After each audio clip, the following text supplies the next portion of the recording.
Ito nga yung multi-purpose kitchen scissor. Kung hanap nyo ay heavy duty na gunting para sa inyong mga kusina, itong gunting ay para sa inyo.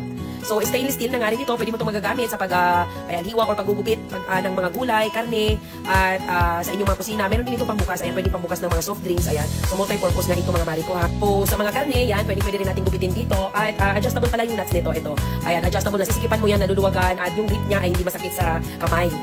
At syempre, natatighten din itong screw. Depende sa inyong mga marinos yun, adjustable itong nut na to. So, kung tingin nyo ay kailangan nyo to, magagamit nyo to kasi ako mga mariko ay kailangan ko to. So, again nga, multi-purpose, pwede panghiwa ng mga gulay, karne, ayan, pagbukas ng mga soft drinks, ayan, battle, at yes, grip is maganda, hindi masakit sa kamay, adjustable yung nut, ito, ayan, ito pala, ayan, adjustable yung nut, at heavy duty. So, tungkol ako dito mga marinos, sigurado ako, kailangan ko ito dito sa aming kusina. Ordinary scissors, hindi sapat sa kusina, kaya kailangan mo ng multifunctional stainless steel kitchen scissor. Super tibay, super talas, kaya ang meat, veggies, seafood, herbs, at packaging. May built-in bottle opener pa at nutcracker. At syempre, naka 60% off at free shipping fee. Kaya kung gusto mong maging kitchen master, umorder ka na agad.